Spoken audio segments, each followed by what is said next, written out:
الحمد لله رب العالمين عاقبة للمتقين والصلاة والسلام على سيد الأنبياء والمرسلين أما بعد أعوذ بالله من الشيطان الرجيم بسم الله الرحمن الرحيم ومن يعظم شعائر الله فإن منها تقوى القلوب صدق الله العظيم وصدق رسوله النبي الكريم الأمين ونحن على ذلك من الشاهدين والشاكرين والحمد لله رب العالمين إن الله وملائكته يصلون على النبي يا أيها الذين آمنوا صلوا عليه وسلموا تسليما صلاة والسلام عليك يا سيدي يا رسول الله وعلى آلك وصحبك يا سيدي يا حبيب الله الصلاة والسلام عليك يا رحمة للعالمين وعلى آلك وصحبك يا شفيع المذنبين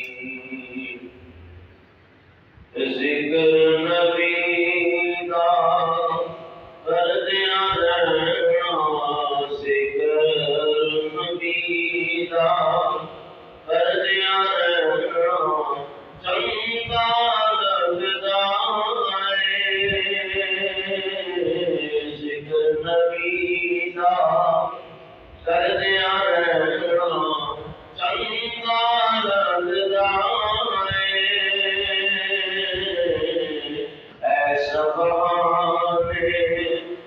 رل مل بہنا ایس بہانے رل مل بہنا چنگا لگتا ہے مسجد نبوی دے وچ نکلے ہو کے لے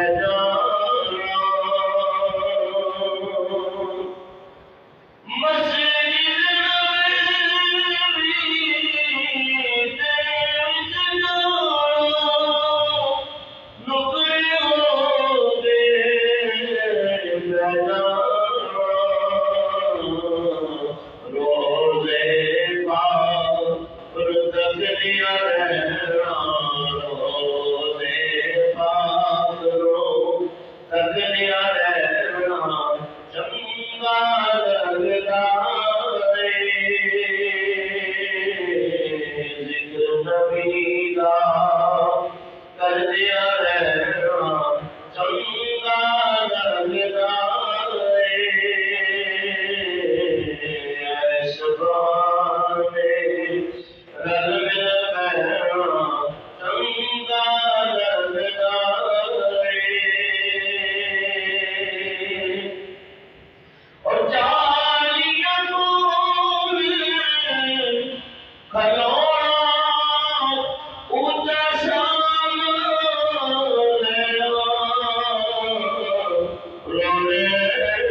ذکر نبی کا کر دیا رہنا چنگا لگتا ہے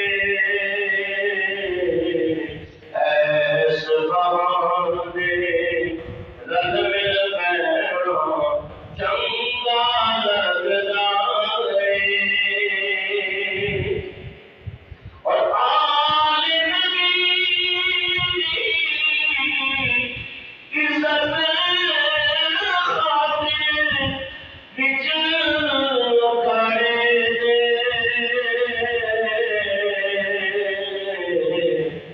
آل نبی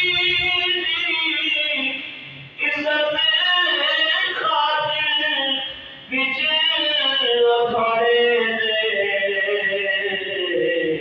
شیخ جنید کا جان کے ٹہرنا شیخ جنید کا جان کے ٹہرنا چنگا لگتا ہے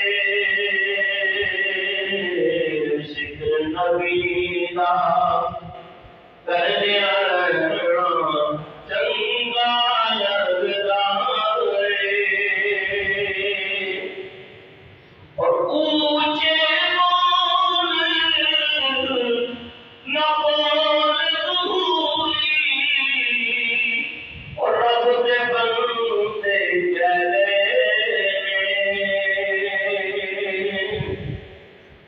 اونچے بول نہ بول دھولی رب کے بندے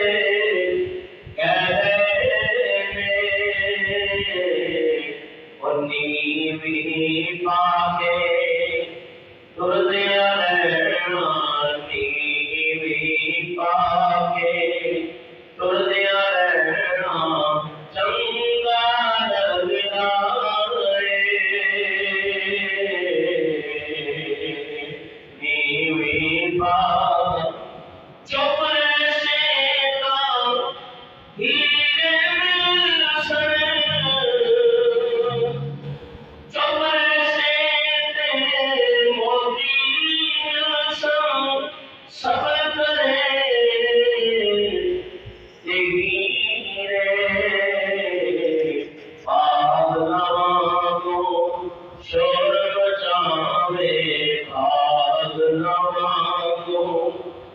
شور بجاوے ناموتی نہیں ہے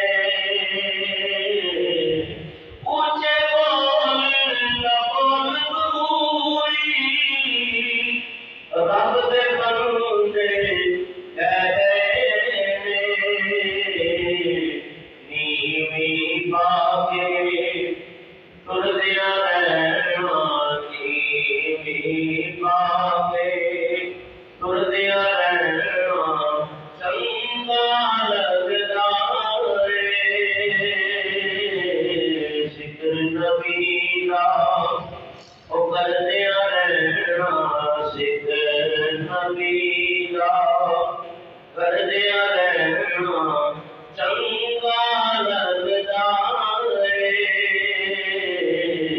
اے سبحان اے سبحان رل مل بیٹھنا اے سبحان رل مل بیٹھنا چنگا لگتا ہے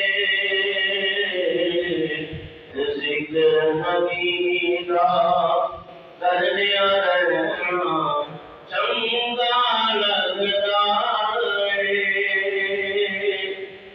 حمد و ثنا بعد حضرات مصطفیٰ صلی اللہ علیہ وسلم قرآن کریم کی آیت کریمہ تلاوت کرنے کا شرف حاصل کیا 14 مئی روز جمعہ 2021 آج کا جمعہ کا خطبہ شعائر اللہ یعنی اللہ کی نشانیاں بیان ہوگا اور بیت المقدس تاریخ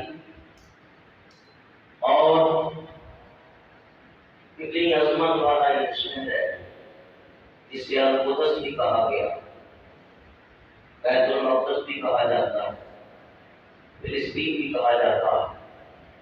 اس کی فضیلت اور مقام بیان کیا جائے گا۔ دعا ہے اللہ تعالیٰ کچھ گناہگار عاجز کو اللہ تعالیٰ حق بیان کرنے کی توفیق عطا فرمائے، اور ان ایک مقامات کا ذکر کرنے کی بدولت اللہ تبارک و تعالیٰ ہم سب کی بخشش کا ذریعہ بنائے۔ اس کی فرمایا وَمَن يُعَظِّمْ شَعَائِرَ اللَّهِ فَإِنَّ مِنْهَا تَقْوَى الْقُلُوبِ۔ فرمایا کہ وَمَن يُعَظِّمْ جو تعظیم کرتا ہے شعائر اللہ اللہ کی نشانیوں کی، یہ دلوں کا تقویٰ ہے، دلوں کی پرہیزگاری ہے، اللہ کی نشانیوں کی تعظیم کرنا۔ اللہ کی نشانیاں انسان کو اس لیے بتایا گیا کہ انسان غور و فکر اور تدبر کرے اور دیکھے کہ اللہ کے کن صالحین نے اپنی زندگی کو اللہ تعالیٰ کی اطاعت اور فرما برداری میں گزارا۔ جب انبیاء علیہ السلام کے واقعات ہم سنتے اور اس کی نشانیوں پر غور و فکر کرتے تو روح کو پاکیزگی نصیب ہوتی ہے، اطاعت اور فرما برداری کی توفیق مل جاتی ہے۔ اس لیے فرمایا جو اللہ تعالیٰ کی نشانیوں کی تعظیم کرتا ہے اس کے دل کو اللہ تقوی کی دولت عطا کرتا ہے، خوف خدا اسے نصیب ہو جاتا ہے، اور پھر اگر یہ تعظیم ہمیشہ دل میں رہے تو بڑھتے بڑھتے ایک وقت ایسا آتا ہے کہ اللہ تعالیٰ مقام ولایت سے بھی ہم خلاف کر دیتا ہے۔ اللہ کی نشانیوں کا ادب احترام کرنا چاہیے، جیسے اللہ نے فرمایا ان الصفا والمروہ من شعائر اللہ، بے شک صفا و مروہ بھی اللہ کی نشانیاں، اور نشانیاں اس لیے قرار پائیں گے کہ جہاں حضرت ابراہیم علیہ السلام اپنی زوجہ حضرت حاجہ سلام علیہا اور اپنے محبوب بیٹے حضرت اسماعیل علیہ السلام کو چھوڑ گئے تھے، لمبا طویل واقعہ۔ اسی طرح حضرت ابراہیم علیہ السلام کی دو فرزند ہوئے، ایک حضرت اسماعیل علیہ السلام اور ایک ہے حضرت اسحاق علیہ السلام۔ تو اسحاق علیہ السلام جو ہے انہوں نے بیت المقدس کو آباد کیا، جسے آپ القدس کہتے ہیں، اور اس کے گرد و نواح میں جو علاقے ہیں وہ بھی بڑی شان والے ہیں۔ بیت اللحم یہ بھی شان والا ہے، جہاں عیسیٰ علیہ السلام کی ولادت ہوئی، بیت اللحم۔ اور معراج کی رات حضور علیہ السلام کو جبریل اس مقام پہ بلائے کہ یا رسول اللہ یہاں اتر کے قرآن سے 2 رکعت نماز پڑھے۔ فرمایا جبریل اس جگہ کا کیا نام ہے؟ عرض کی آقا اسے بیت اللحم کہتے ہیں، کہ عیسیٰ علیہ السلام کی ولادت کا مقام یہ، تاکہ ایک تو یہ برکت والا مقام ہے، برکت والا مقام ہے، جہاں نبی پیدا ہوتے ہیں وہ برکت والا مقام ہوتا ہے، یہ یاد رکھیں۔ ولادت آپ کی بھی ہوئی ہے، ولادت میری بھی، لیکن فرمایا ولادت انبیاء کا مرتبہ مقام، اور جہاں مقام رسول علیہ السلام کی ولادت ہوئی ہے وہ مقام بھی ہمارے دلوں کا چین اور سکون ہے۔ فرمایا کہ حضرت جبریل نے حضور کو یہاں براق سے عرض کی اتر کر تشریف لائے اور 2 رکعت نماز پڑھی۔ ایک تو برکت والا مقام ہے، ایک حضور کے قدم لگ جائے تو اور برکت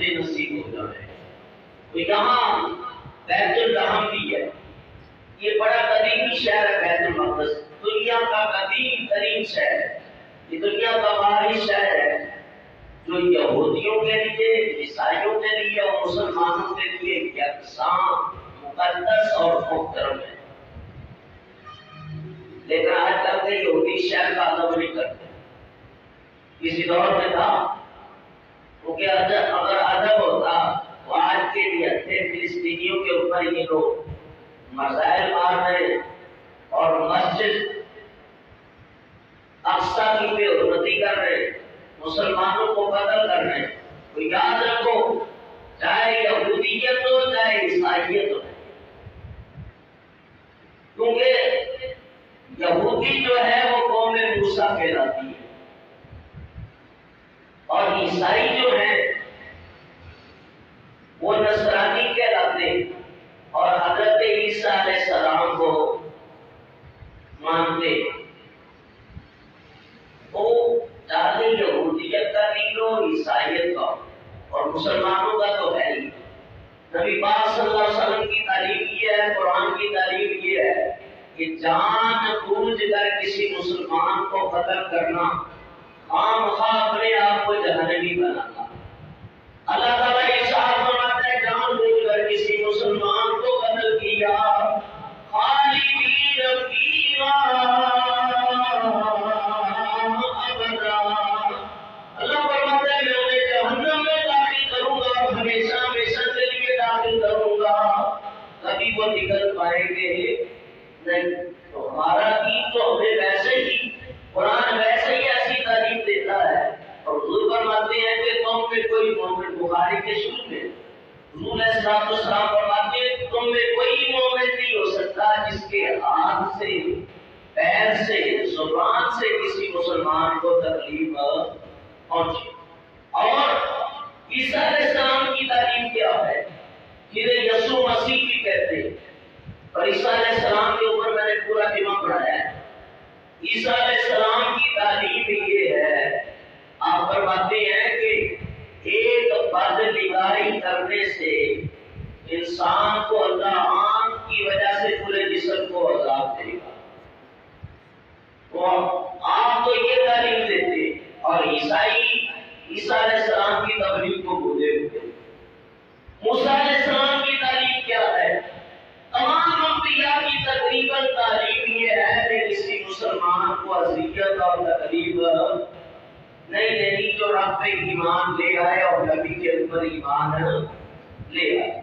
لیکن آج کل کے یہودی ہو، عیسائی ہو، بڑے ظالم، نابکار اور ظلم و ستم کرنے والے، اللہ ان ظالموں کو کیف و کردار تک پہنچائے۔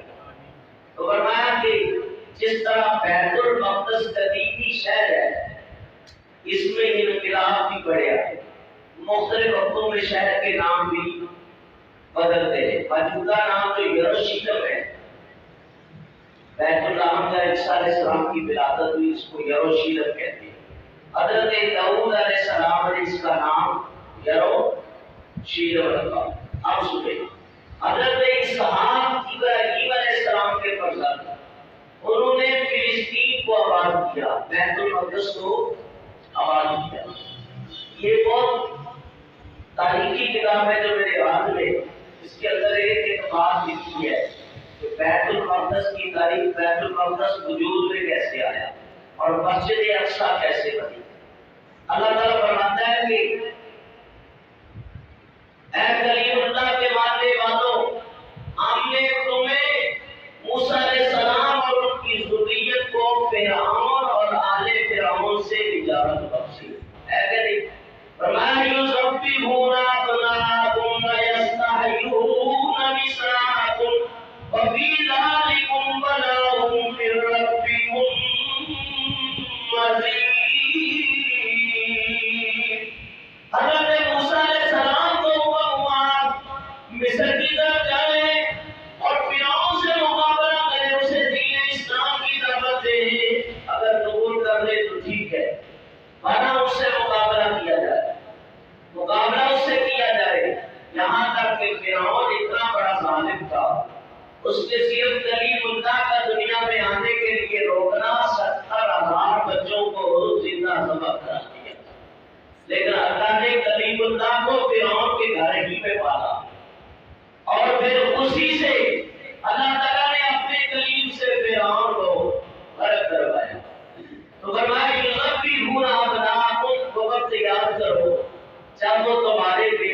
ذبح کرتا تھا۔ فَيَسْتَحْيُونَ نِسَاءَكُمْ، تمہاری بیٹی کو چھوڑ دیتا تھا۔ وَفِي ذَلِكُمْ بَلَاءٌ مِّن رَبِّكُمْ، اس میں تمہارے لیے بہت بڑی آزمائش تھی، بلا تھی۔ اللہ تعالیٰ نے فرعون سے کلیم اللہ اور آپ کی قوم کو نجات عطا کی۔ جب نجات عطا کر دی تو بنی اسرائیل فرعون سے آزادی حاصل کر کے وادی طے یا سینا میں رہنے لگے، وادی طے یا سینا میں رہنے لگے۔ طور سینا کا ذکر بھی حدیث میں آیا اور اللہ تعالیٰ نے اس کا ذکر قرآن میں بھی کیا، وَالتِّينِ وَالزَّيْتُونِ وَطُورِ سِینِین، ذکر ہے کہ نہیں؟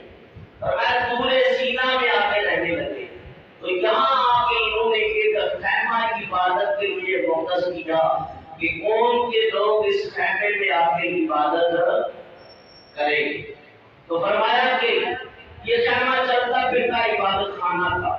پھر حضرت داؤد علیہ السلام نے اس خیمے کو یروشلم بیت المقدس کوہ سیمن کے مقام کے اوپر نصب کیا، جہاں حضرت یعقوب نے خواب میں اللہ سے شرف ہم کلامی حاصل کی۔ حضرت یعقوب علیہ السلام نے شرف ہم کلامی حاصل کی، اللہ سے باتیں کی، حضرت یعقوب علیہ السلام نے عبادت خانہ بنا دیا۔ اور حضرت یعقوب کی وفات کے بعد ان کے بیٹے تھے داؤد علیہ السلام، یہ بیٹے ہیں یعقوب حضرت اسحاق کے۔ آگے حضرت یعقوب کے بیٹے ہوئے حضرت داؤد، انہوں نے جہاں ان کے والد نے خیمہ لگایا تھا انہوں نے مستقل وہاں ایک ہیکل کی تعمیر کی، ہیکل کی تعمیر کی۔ تاریخی باتیں آج بتا رہا ہوں، آپ کو وہ چٹپٹا مزہ نہ آئے لیکن تاریخی باتیں ضروری ہے۔ تو فرمایا اسے ہیکل سلیمانی کہتے ہیں، اور آج تک یہودی جو لڑ رہا ہے تلویب سے نکل کے آ کے بیت المقدس بھی مسجد اقصی کے حملے کرتا ہے، یہ دوبارہ ہیکل سلیمانی تعمیر کرنا چاہتا ہے، اور ان کی سوچ کچھ اور ہے۔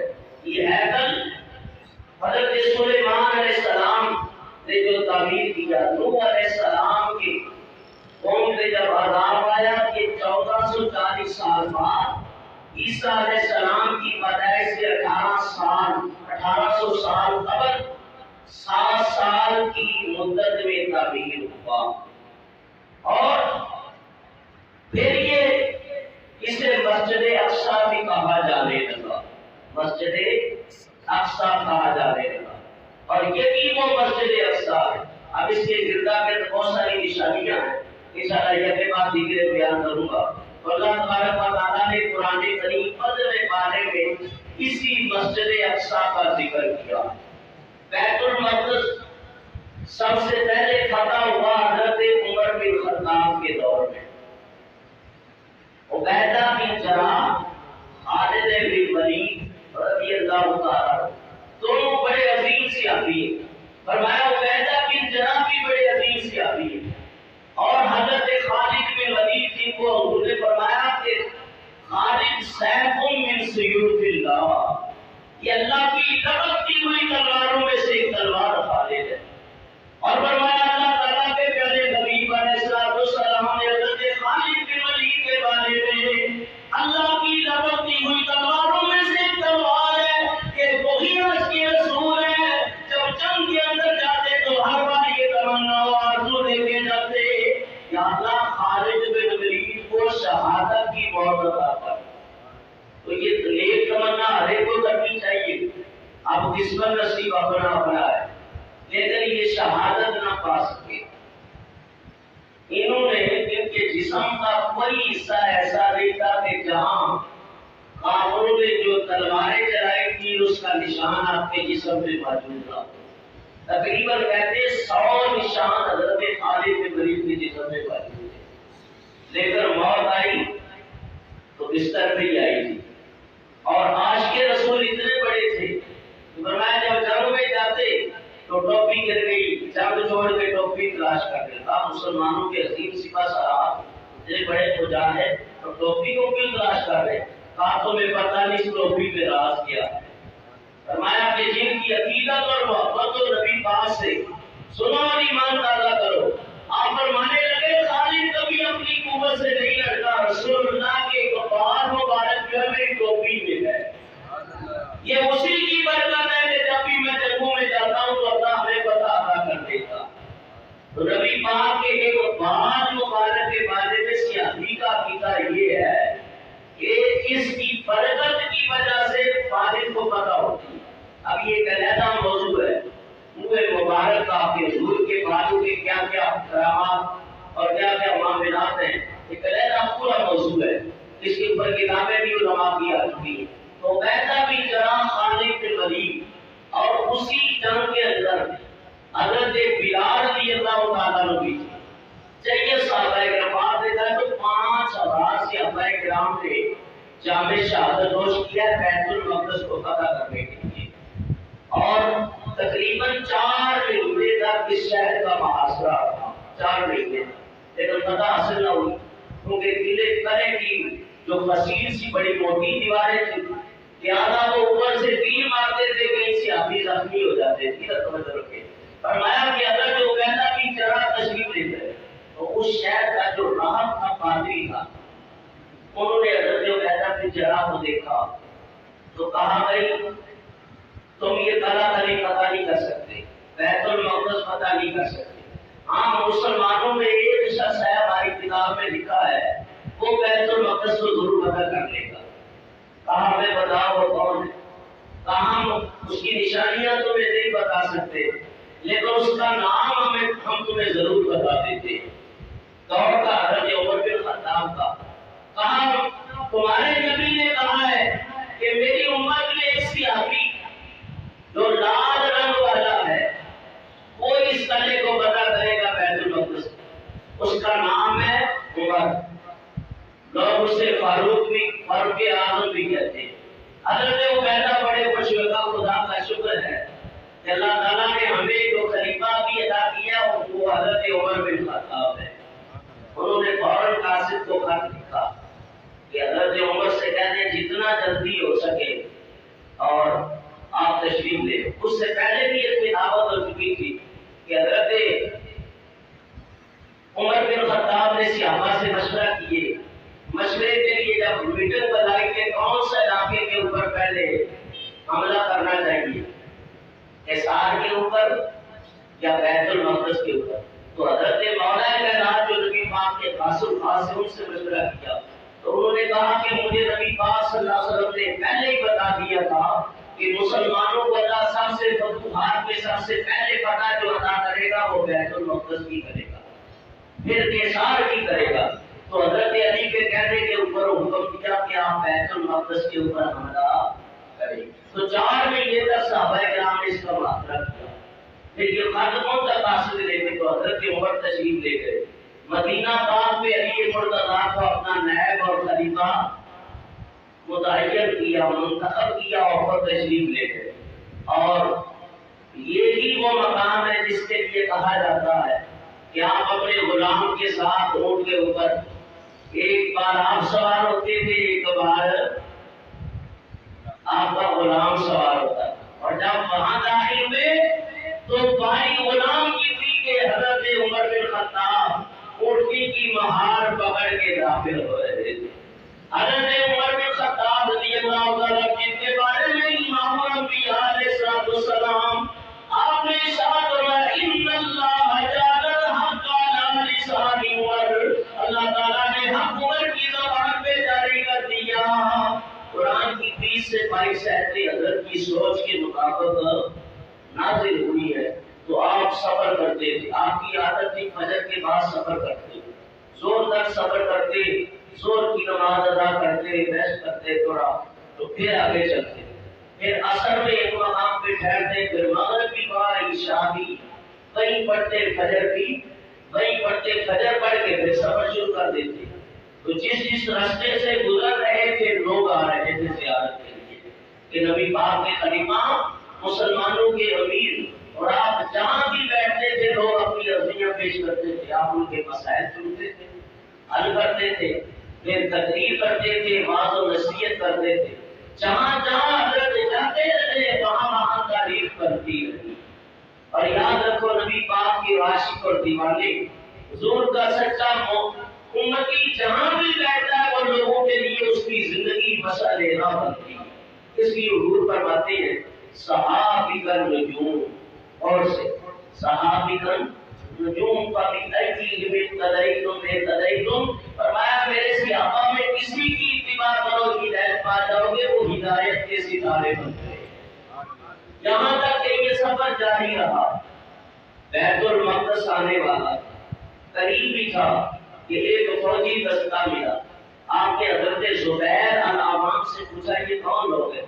کہا یہ اسلامی لشکر کا ایک دستہ ہے جو اس لیے آیا ہے تاکہ شہر والوں کو لشکر والوں کو خبر دی جائے کہ خلیفۃ المسلمین حضرت عمر بن خطاب بیت المقدس داخل ہونے والے۔ کہا حضور پورا لشکر ان کی نگاہیں اس رستے پہ لگی ہیں جو مدینہ پاک سے آ رہا اور سر اٹھا اٹھا کے نبی کے صحابی اور عاشقان کا انتظار کر رہے ہیں۔ آپ نے فرمایا جاؤ انہیں خبر دے دو کہ ہم پہنچنے والے ہیں۔ کیوں آپ بیت المقدس میں تشریف لے گئے اور بات نے کہا کہ ایک مرتبہ ہی بیت المقدس گئے یا 2 مرتبہ، اس کے علاوہ یہ دوبارہ سفر انہوں نے کیا نہیں ہے۔ کیوں اکثر حضرت ڈرتے تھے مدینہ پاک سے نکلتے ہوئے، حضرت کو یہ خوف لاحق ہو جاتا تھا کہیں مدینے سے باہر مجھے موت نہ آ جائے۔ اور بخاری کی روایت ہے حضرت سر سجدے میں ڈال کے دعائیں کرتے تھے اور دعا کی تھی، امام بخاری نے نقل کیا اللہم ارزقنی شہادۃ فی سبیلک واجعل موتی فی بلد رسولک۔ یا اللہ عمر تیری بارگاہ میں شہادت کی موت مانگتا ہے اور موت آئے شہادت بھی آئے تو مدینہ تو رسول کے اندر آ جائے، مدینہ پاک کے اندر مجھے موت آئے۔ اور حضور نے ان کی شہادت کی خبر بھی دی تھی اور نبی پاک علیہ السلام نے یہ بھی فرما دیا تھا کہ عمر کیا کل قیامت کے دن جب میں اپنی قبر سے اٹھوں گا تو میرے ایک طرف عمر بن خطاب ہوں گے، ایک طرف حضرت ابو بکر صدیق ہوں گے۔ یہ بھی نبی پاک نے خبر دی تھی اور حضور نے فرمایا تھا کہ جتنے آسمان پہ ستارے ہیں اتنے میرے عمر کی نیکیاں ہیں، لیکن بیٹھ جانے میں اس لیے خوف زدہ تھے کہ موت آئے تو مدینے میں آئے۔ اور حضور فرماتے ہیں ہو سکے تو مدینے میں مرو، ہو سکے تو مدینے میں مرو۔ فرمایا جس کو مدینے میں موت آ گئی، پیارے مصطفیٰ فرماتے قیامت کے دن اس کی موت کی گواہی بھی میں دوں گا، اس کی شفاعت بھی میں مصطفیٰ کروں گا۔ یہ بہت عظمتوں والا مقام اور فضیلت والا مقام ہے۔ حضرت عمر بن خطاب شہر میں داخل ہوئے، اسلامی لشکر کو زور کی نماز پڑھائی، وعظ و نصیحت کی اور پھر بیت المقدس کے واقعات جو سنانا شروع کیے صحابہ نے تو حضرت کی آنکھیں نمناک ہو گئی۔ حضرت عمر بن خطاب رضی اللہ تعالیٰ عنہ جب نماز کا ٹائم ہوا تو مؤذن کو اذان کے لیے حکم دیا گیا۔ عمر بن خطاب کی نظر پڑی حضرت بلال رضی اللہ تعالیٰ عنہ کے اوپر۔ یہ وہی بلال ہے جو نبی پاک کے خزانچی بھی رہے اور مؤذن رسول بھی رہے۔ حضور کی وفات کے بعد یہ مدینہ کو چھوڑ کے شام آ گئے اور یہاں لشکر اسلام کے اندر داخل ہو کے جہاد کر رہے تھے، تو انہوں نے مدینہ پاک چھوڑ دیا تھا۔ جن کے لیے اذان دیتا تھا وہ محبوب ہی نہیں رہا اور اب میں اذان کیسے پوری کروں گا؟ واقعہ پھر وہ اذان پوری بات دکھائے وہ کر نہ سکے، تو حضرت عمر بن خطاب کے سامنے جب حضرت بلال نے اذان پڑھی تو صحابہ کی ہنسی ہو گئی۔ صحابہ اس طرح رکتا رہے، رو رہے ہیں کہ مدینہ پاک نبی پاک کی یاد آ گئی۔ حضور علیہ السلام کا دور نبوت، نبی پاک کی حیات کا وہ دور یاد آ گیا جب حضرت بلال اذان کرتے تھے، نبی پاک کا چہرہ آنکھوں کے سامنے ہوتا تھا۔ حضرت بلال نے اذان پڑھی، فرمایا کوئی شخص ایسا نہ تھا جس کی آنکھوں میں آنسو کے دھارے بہ نہ نکلے ہوں۔ ہر صحابی دارو قطار رو رہا تھا، فرمایا کوئی صحابہ کے اوپر نشیداری ہو گئی۔ حضرت عمر رضی اللہ تعالیٰ عنہ اس قدر روئے کہ آپ کی داڑھی مبارک آنسو سے تر ہو گئی۔ اذان مکمل ہوئی، نماز پڑھائی اور آپ نے وہاں قیام کیا۔ دوسرا دوسرا دن تھا تو آپ نے جو قلعہ بیت المقدس مسجد اقصی میں آپ نے جانا تھا، تو وہاں فجر کے بعد تشریف لے گئے۔ قلعے کی دیواریں دروازے بند تھے اور ان کا جو راہ تھا اس نے پہلے خبر دی تھی کہ سورت رنگ کا جسم والا ایک شخص ہوگا، نام اس کا عمر ہوگا، لقب اس کا فاروق اعظم ہوگا، اور اسی کے ہاتھوں بیت المقدس فتح ہوگا۔ تو آپ جب گئے تو حضرت عبیدہ بھی جناب کے ساتھ تھے، تو ان کا جو بڑا راہ تھا وہ دیوار کے اوپر چڑھا، کہا کہ جس شخص کی خبر دی گئی ہے تمہاری کتاب کے اندر وہ موجود ہے۔ تو اس نے بڑے غور سے حضرت عمر بن خطاب کو دیکھا، دیکھتا رہا اور دیکھنے کے بعد وہ قلعے کی دیوار سے چیخ پڑا اور کہنے لگا یہودیوں کو جلدی کرو، دروازے شہر کے کھول دو اور فوراً ان کی خدمتوں میں گر جاؤ، ان سے تم معافی مانگو تاکہ تمہیں معافی مل جائے، پناہ مل جائے۔ تو خراج دینا انہوں نے قبول کیا، اے تو پیما ہو گئے اور یوں یہ بیت المقدس جو ہے فتح ہو گیا اور مسلمانوں کے ہاتھ میں یہ قبلہ اول بیت المقدس کا پورا علاقہ مسلمانوں کے ہاتھ میں آ گیا۔ اور یہ تقریباً 11ویں صدی تک مسلمانوں کے پاس تھا، 11ویں صدی تک مسلمانوں کے پاس رہا ہے۔ اور اس کے بعد پھر یہ یہودیوں کے قبضے میں چلا گیا۔ تقریباً 1099 سے 1187 کے درمیان یورپی صلیبی بیت المقدس فلسطین پر قابض ہو گئے اور 1516 سے 1917 تک فلسطین سلطنت عثمانیہ کے زیر نگرانی رہا۔ 12ویں صدی کے اندر تقریباً 587 کے اندر پھر ایک اور مسلمانوں کا عظیم سپہ سالار صلاح الدین ایوبی نے فتح کیا بیت المقدس، یہودیوں کے قبضے میں چلا گیا تھا، اور پہلے 2 مرتبہ اس پورے شہر کو تباہ کیا ایڈرین نے، اور ایک اور بڑا ظالم اور جابر گزرا پخت نصر، جس کے دور میں حضرت دانیال علیہ السلام تھے، اس نے شہر کو تباہ کیا۔ پھر دوسری مرتبہ اسے فتح کیا صلاح الدین ایوبی نے، اور صلاح الدین ایوبی خود غوث پاک کے مدرسے کا طالب علم ہے۔ صلاح الدین ایوبی اور غوث پاک کے مدرسے میں ہر سال جو دورہ حدیث کے طالب علم تیار ہوتے تھے تقریباً 3000، اور ایسے مدرسے طالب علم بھی تیار بھی۔ ہمارے یہاں اگر بخاری پڑھائی جا رہی ہے تو نیچے ٹچ موبائل بھی چل رہا ہے، فیس بک بھی کھلی ہوئی، استاد حدیث پڑھا رہا ہے، ادھر یہ موبائل ہے۔ پہلے استاد بھی کامل ہوتے تھے اور شاگرد بھی کامل ہوتے تھے، اور غوث پاک نے تقریباً 38 سال تک مدرسہ پڑھایا، تدریس کی ہے۔ حضرت ایک دن میں 13 سبق پڑھاتے تھے، فجر پڑھا کے آپ ظہر تک حدیث پڑھاتے تھے، پھر آپ قرآن پڑھاتے تھے، تفسیر پڑھاتے تھے، اور دیگر فقہ حنبلی کے اسباب پڑھاتے تھے۔ ایک کہتا ہے کہ میں نے پڑھا اور کیا تو میں دیکھوں تو نہیں حضرت کے مشاغل کیا ہے، تو سارا دن پڑھاتے رہے۔ عشاء پڑھ کے میں نے دیکھا کہ 2 رکعت نماز کی نیت کی، یہاں تک کہ فجر ہو گئی، یہاں تک فجر ہو گئی، اور پورا قرآن 2 رکعتوں میں حضرت غوث پاک نے ختم کیا۔ ایک دن نہیں، 15 سال تک یہی معمول رہا۔ 40 سال تک عشاء کے وضو سے فجر کی نماز پڑھی۔ ہر سال 3000 طالب علم دورہ جس کے تیار کرتے، فرمایا آپ ان کی دستار بندی کرتے، استاد اگر کامل ہو تو شاگرد بھی کامل ہوتا ہے، یہاں تک کہ وہ 7 عالم بنتے اور 7 ولی بھی بنا دیتے۔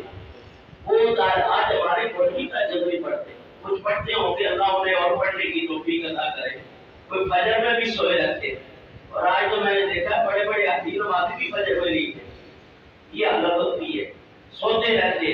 فرمایا کہ یہاں تک کہ وہ طالب علم تہجد میں بھی اٹھے ہوئے تھے، یہاں تک کہ حضرت غوث پاک رضی اللہ تعالیٰ عنہ آپ نے 3000 طالب علم ہر سال تیار کرتے، انہیں ظاہری علم بھی دیتے، باطنی علم بھی دیتے۔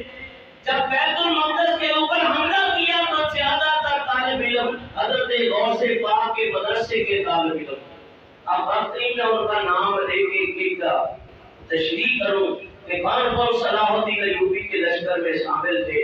اتنا بھی کہنا کافی ہے کہ وہ لشکر کتنا عظیم ہوگا کہ جس کا سپہ سالار صلاح الدین ایوبی ہے. اسے سلطان المسلمین کہا گیا، سلطان الدین کہا گیا. اور یہ جو ہے یہ سپہ سالار تیار کرنے والا کون ہے؟ اپنی فوجوں کا سپہ سالار متعین کرنے والا سلطان نور الدین زنگی ہے. اس کی فوجوں کا یہ سپہ سالار تھا. وہ سپاہ کے مدرسے کا طالب علم تھا. اس نے پھر لاکھوں سپاہیوں کے ساتھ جو حملہ کیا تو اللہ نے اس کے ہاتھ پہ بیت المقدس کو فتح تھا. اور مسجد اقصی کی جو ابھی تعمیر موجودہ تعمیر ہے یہ صلاح الدین ایوبی نے اپنے ہاتھ سے کرائی ہے. اور گنبد جو ہے بڑا عظیم گنبد ہیرے جواہرات سے مربع حضرت سلیمان علیہ السلام نے اس کی تعمیر کی تھی. اور اسی مسجد کے بارے میں اللہ تعالیٰ نے قرآن پاک میں ذکر کیا. اللہ فرماتا ہے سبحان الذی اسریٰ بعبدہ لیلا من المسجد الحرام الى المسجد الاقصی الذی بارکنا حولہ لنریہ من آیاتنا انہ هو السمیع العلیم. پاک ہے وہ ذات اس نے سیر کرائی اپنے بندے کو. من المسجد الحرام الى المسجد الاقصی، مسجد حرام سے مسجد اقصی کی طرف. حضور سے پوچھا کہ یا رسول اللہ یہ بتائیں دنیا میں سب سے پہلی مسجد کون سی ہے؟ تو آپ نے فرمایا کہ سب سے پہلی مسجد دنیا میں ان اول بیت بودیا للہ، سب سے پہلا گھر اللہ کا بودیا للناس لوگوں کے لیے بنایا گیا وہ مسجد حرام ہے جہاں آج کعبہ اللہ ہے. اور بعد میں یہ بیان کیا کہ حضرت آدم علیہ السلام نے اس کی بنیاد رکھی تھی. اور حضرت آدم سے لے کے حضرت موسیٰ علیہ السلام تک دیگر انبیاء کا قبلہ بیت اللہ رہا. حضرت موسیٰ سے لے کے حضرت عیسیٰ تک انبیاء کا قبلہ بیت المقدس رہا. اور پھر نبی پاک صلی اللہ علیہ وسلم نے جب اعلان نبوت کیا 16-17 مہینے تک حضور علیہ السلام نے بیت المقدس کی طرف رخ نبوت کر کے نماز پڑھی. میں نے بھی اس مسجد میں نماز پڑھی ہے. آپ میں بہت سارے گئے ہوں گے، جو نہیں گئے اللہ مجھ سمیت کر لے گا. اسے کہتے ہیں مسجد قبلہ ہے. ایک روزہ میں نے وہاں افطار کیا تھا، مجھے یاد ہے. اللہ پھر لے جائے اس مقام کے اوپر تو حضور یہی نماز پڑھ رہے تھے تو نماز کی حالت میں حکم آ گیا فَلَنُوَلِّيَنَّكَ قِبْلَةً تَرْضَاهَا. اے محبوب نماز کی حالت میں آپ کا آسمانوں کی طرف چہرے کا اٹھنا اور نگاہوں کا اٹھنا ہم دیکھ رہے ہیں. آپ یہ چاہتے ہیں کہ بیت المقدس سے آپ کا قبلہ کعبۃ اللہ کو کر دیا جائے. آپ نماز ہی میں اپنا رخ انور بیت اللہ کی طرف کر لیں. تو حضور نے نماز کے اندر ہی مسجد قبلہ کے مقام پہ نماز پڑھتے ہوئے اپنا رخ بیت اللہ کی طرف کر لیا. اور یہی وہ مقام ہے جس کے بارے میں اللہ فرماتا ہے وَمَنْ دَخَلَهُ كَانَ آمِنًا. اللہ ارشاد فرماتا ہے جو حرم میں آ گیا وہ اللہ تعالیٰ کی امان میں آ گیا. یہاں ایک نماز پڑھنا 1,00,000 نمازوں کا ثواب ہے. اور مسجد نبی میں ایک نماز پڑھنا 50,000 نمازوں کا ثواب ہے. مسجد اقصی کا ذکر کر رہا تھا. مسجد اقصی کے بارے میں آتا ہے کہ اس میں 3 روایتیں. ایک روایت ہے کہ جو میرے استاد علامہ بخاری نے اس کتاب کے طریقہ آپ فرماتے ہیں روایت لکھی ہے انہوں نے حضرت نے 50,000 نمازوں کا ثواب ہے مسجد اقصی میں نماز پڑھنا. ایک روایت ہے کہ 25,000 نمازوں کا ثواب ہے. ایک روایت ہے کہ 5,000 نمازوں کا ثواب ہے. اور ہر ثواب اپنی جگہ لیکن یہ شہر بھی بڑا مقدس ہے، یہ مقام بھی بڑا محترم ہے. فرمایا کہ حضرت آدم علیہ السلام کے وصال کرنے کے بعد وصال کرنے کے 40 سال بعد پھر حضور نے فرمایا کہ مسجد اقصی کی بنیاد رکھی گئی. یہ بیت المقدس کس کی بنیاد مسجد اقصی کی رکھی گئی. یہ پوری تاریخ ہے.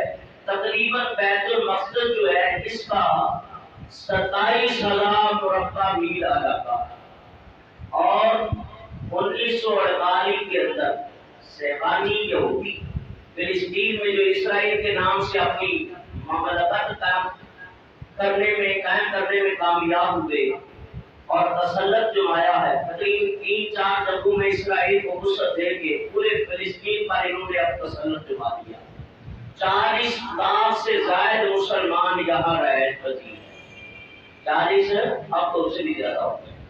اور تقریباً 1947 کے اندر فلسطین کا علاقہ اس کا بٹوارا ہوا، فیصلہ ہوا اقوام متحدہ کی بنیادوں کے اوپر، اور اس کا تقریباً بتاتے ہیں 6.25 لاکھ یہودیوں کے لیے 55% علاقہ یہودیوں کو دے دیا گیا. 6.25 لاکھ یہودی کے لیے انصاف ہے اقوام متحدہ کہ جتنے بیٹھے یا خبیث بیٹھے یہ کبھی مسلمانوں کا ساتھ نہیں دے.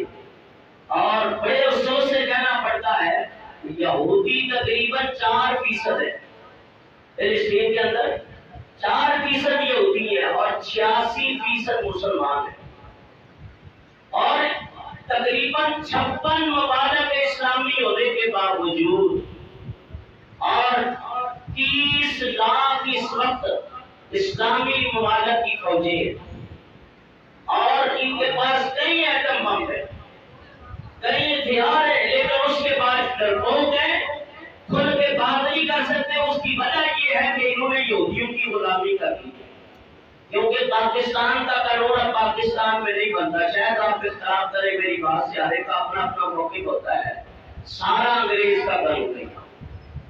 کہتے ہیں پاکستان پاک لوگوں کے رہنے کا مقام، لیکن فیصلے سارے امریکہ اور برطانیہ سے آتے ہیں.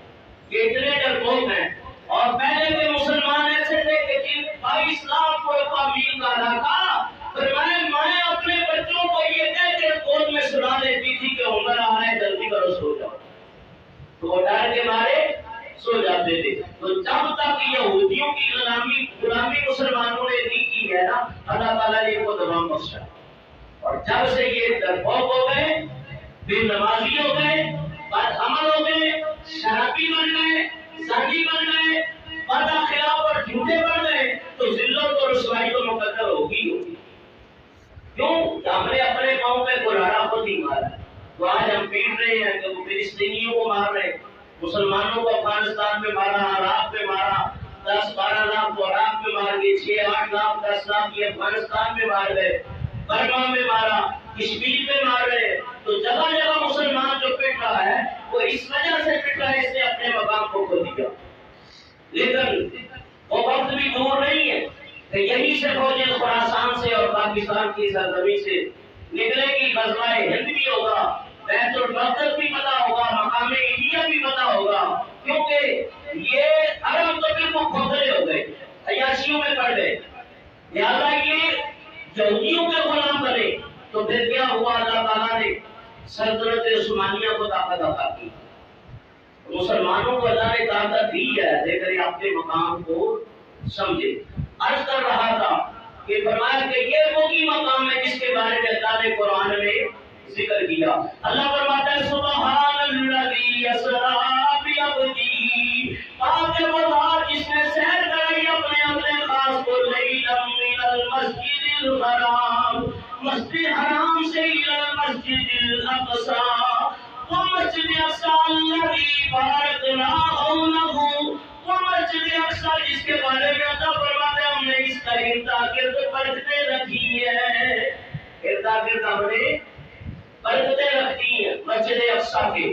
مسجد اقصی جو ہے تقریباً اس کے حرم شریف کا جو طول ہے تقریباً 1600 فٹ ہے اور عرض 1300 فٹ ہے. چاروں طرف دیوار ہے، 10 دروازے ہیں اس کے مسجد اقصی میں. اس کے قریب ایک مقام ہے جسے قبۃ الصخرا کہا جاتا ہے. اور آسمان سے جو فرشتے بیت اللہ کی طرف جاتے ہیں اسی مقام صخر پہ اتر کے بیت اللہ کی طرف جاتے ہیں، اڑ کے وہاں پہنچتے ہیں۔ یہی مقام صخر ہے کہ دنیا میں جتنے میٹھے پانی کے چشمے ہیں ان کا مرکز مقام صخرہ ہے، اور یہی وہ مقام ہے صخرہ کہ جہاں حضرت جبریل کے قدم بھی لگے ہیں اور حضور کے قدم کے نشان بھی موجود ہیں، اور اس کے قریب ہی نبی پاک نے معراج کی رات اپنے براق کو باندھا۔ ایک پنجابی شاعر ہے، اس نے عرض کی، میں عرض کی کہ جبریل تلیانو چمکے چلو یا رب دا پیغام آ گیا ہے، سواری لے کرتے ہے براق آیا، تے باغاں پڑھ لو غلام آ گیا ہے، جاگ ساج پہنچے محمد پیارے، نبی سب کھڑے انتظاری سارے، نبیان آدم نے فرمان کیتا، سبا ٹھیک کر لو امام آ گیا ہے۔ اللہ فرماتا ہے وہ مسجد اقصیٰ اس کے اردا گرد ہم نے برکتیں رکھی ہے۔ یہ اردا گرد کی برکتیں اگر اس کے اوپر بیان کرنا شروع کر دیں تو اس میں بھی کافی وقت گزر جائے۔ یہ برکتیں کیا ہیں؟ فرمایا کہ حرم شریف کے تقریباً قریبی حدود حرم کے اندر ہی اللہ کے نبی حضرت سلیمان علیہ السلام کا مزار برہما ہے۔ تقریباً 30 فٹ لمبی قبر ہے اور 12 فٹ اونچی ہے، اور اوپر سبز رنگ کا غلاف ہے، سر انور کی طرف سبز رنگ کا ایک امامہ رکھا گیا، اور یہی قریب حضرت مریم سلام اللہ علیہا کا مزار ہے۔ وہ اللہ کی بندی جو بیت المقدس، کیونکہ بیت المقدس کے جو امیر رہے وہ حضرت زکریا علیہ السلام رہے، اور بیت المقدس کے جو جتنے خادمین تھے تقریباً ان کی تعداد 4000، اور بعض روایتیں میں نے تاریخ پڑھی ہے اس میں 70,000 بھی بتاتے ہیں۔ ان کے جو سردار اوپر رکھے ہوئے تھے تقریباً ان کی تعداد بعض نے کہا 27 تھی، بعض نے کہا 70، اور ان سب سے بڑے سردار حضرت زکریا علیہ السلام تھے، اور انہوں نے ایک گرا، کیونکہ حضرت حنا نے یہ دعا مانگی تھی، یا اللہ جو مجھے اولاد دے گا میں اس کو بیت المقدس کی خدمت کے لیے مختص کر دوں گی، تو بیٹے کی بجائے اللہ نے بیٹی مریم دی تھی، تو حضرت حنا جو ہے ان کی بیٹی حضرت مریم، اور جو ماں ہے عیسیٰ نبی علیہ السلام کی، بیت المقدس کی خدمت کرتی تھی، اور ان آج کی وہ جگہ وہاں موجود ہے جہاں بے موسم کھانے نازل ہوتے ہیں۔ فرشتے لے کے داخل علی زکریا المحراب وجد عندہ رزقا، وہ محراب مقدس بھی مسجد اقصیٰ کے قریب ہے، ان کا مزار بھی یہاں ہے، اور یوسف نجار کا جنہوں نے حضرت مریم کی عیسیٰ علیہ السلام کو پالا ان کی قبر بھی یہی ہے، اور بیت المقدس کے تقریباً 20-22 میل کے فاصلے پہ مسجد ابراہیم جسے آج مقام خلیل کہتے ہیں، وہاں حضرت ابراہیم کا مزار بھی ہے، حضرت اسحاق کا مزار بھی ہے، حضرت یعقوب کا مزار بھی ہے، ان کی ازواج کا مزار بھی یہی ہے۔ تو اس وجہ سے یہی قریب ایک مقام ہے، تقریباً 8 میل کے فاصلے پہ گاؤں دریا ہے، دورہ کے نام سے یہاں مشہور ہے، یہاں حضرت نوح علیہ السلام کا مزار ہے، اور پھر بیت المقدس سے تقریباً 27 میل کے فاصلے کے اوپر، جسے یہ اعزاز حاصل ہے کہ حضرت عیسیٰ حضرت رابعہ بدری کا مزار بھی یہاں ہے، اور 27 میل کے فاصلے پہ ایک پہاڑ ہے، وہاں حضرت موسیٰ نبی علیہ السلام کا مزار ہے۔ تو یہ اتنے مزارات انبیاء حدود حرم اس بات کی بیان دلیل ہے کہ اس کو مسجد اقصیٰ بھی کہا گیا، بیت المقدس کی سراتے کو کہا گیا، قدس بھی کہا گیا کہ بڑے انبیاء اور صالحین کے مزار ہیں، لہذا یہ مقام بڑا مقدس مقام ہے، اور آج اس مقدس مقام پہ یہودی راکٹ مارتے ہیں، گولیاں برسا رہے، نمازیوں کو نماز نہیں پڑھنے، اور مسجد اقصیٰ اور اس کا جو احاطہ ہے اتنا بڑا ہے، تقریباً 5 لاکھ نمازی آتے ہیں، اور یہی وہ مقام ہے جہاں حضور علیہ السلام نے تقریباً تمام انبیاء کی امامت فرمائی، اور یہی حضرت جبریل نبی پاک علیہ السلام پر حاضر ہوئے، تمام انبیاء علیہ السلام موجود ہیں، اور یہ جتنے انبیاء تھے ان کے بارے میں علماء کی تحقیق یہ بتاتی ہے یہ اپنے جسموں کے ساتھ اور روحوں کے ساتھ موجود تھے، کیونکہ امامت کے مسائل میں یہ ہے کہ میں امامت کرتا ہوں تو میرے پیچھے آپ ساتھ بیٹھے ہوئے ہیں کہ نہیں، کہ ساری روحیں ہی بیٹھی ہوئی، جسم بھی ہے، روح بھی ہے، زندہ انسان، اسی کی امامت ہوتی ہے نا، کہ روح کی امامت تو ہو نہیں سکتی۔ ہاں، روح الامین نے فرشتوں کی امامت کی، وہ کہلاتا مسئلہ ہے۔ تو یہ سارے اپنے جسم کے ساتھ موجود تھے، تو جبریل لے کے حضور کو آئے، نبی پاک فرماتے تھے میں کھڑا تھا، اتنے میں جبریل نے اذان پڑھی، یہ بھی بیت المقدس میں وہ مقام ہے مسجد اقصیٰ کے، تکبیر پڑھی، سارے انبیاء موجود تھے، حضور فرماتے ہیں جبریل نے میرا ہاتھ پکڑ کے مصلی کے اوپر کھڑا کر دیا، سبحان اللہ، یا رسول اللہ آپ سب کے امام ہیں، کہ اقصیٰ میں جماعت نبی ہوگی، دیکھی تو فرشتے بول اٹھے، کیا خوب امامت ہوتی ہے، کیا خوب جماعت ہوتی ہے، کیا خوب امامت ہوتی ہے،